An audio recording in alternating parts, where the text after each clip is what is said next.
Emir Sabah is going to be remembered for a long time by his people. The Emir has had a major impact on Kuwait's foreign policy, and that's not surprising. Having been foreign minister of the country from the day of independence in '62, except for 1 year until he became prime minister, the most important relationship post-liberation was Kuwait's relationship with the United States, and he worked to support that in every way possible.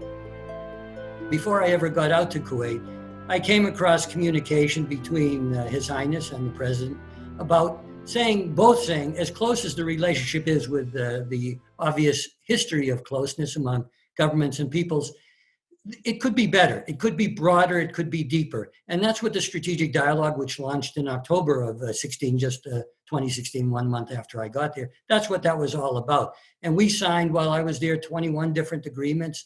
His Highness always spoke very, very fondly, and he was really the motive force behind the Kuwaiti government, of course, in pushing and saying we have to maximize the benefit. The foreign policy of Kuwait has been very, very much in the region, particularly relations with Iraq, with Iran, Saudi Arabia, and the other Gulf states, to try and have the best possible relations. And that actually has led him, during the time he was emir, to reach out when there were cleavages between states to try and mediate and help. Maybe the most dramatic one was the rift between Qatar and Saudi Arabia and the UAE on the other side, where he tried very hard multiple times to mediate and to broker. Kuwait is a small country, obviously not a big population, but because of His Highness, it played a greater role, an outsized role, in the diplomacy of the region.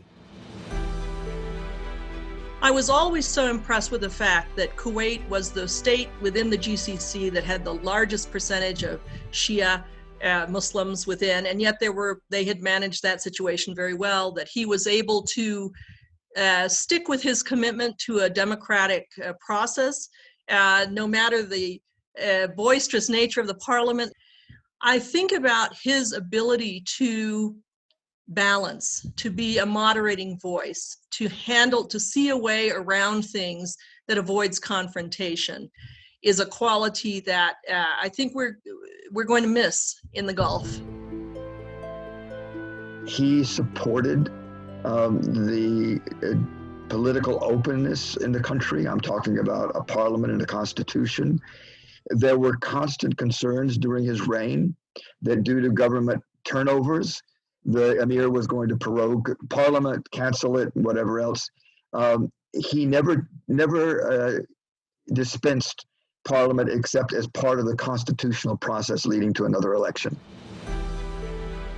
When he was prime minister, he pushed through the parliament the legislation finally giving Kuwaiti women the right to vote, and women voted in their first election just months after he became the emir. I think it's very important for the future of Kuwait that His Highness's successor continue the internationalist legacy.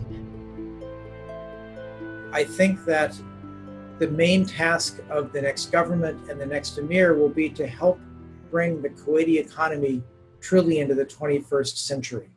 And that is where the new leaders of Kuwait, the next generation of leaders of Kuwait, will have to spend their time talking to their people, consulting, and figuring out what Kuwait's path will be into the future.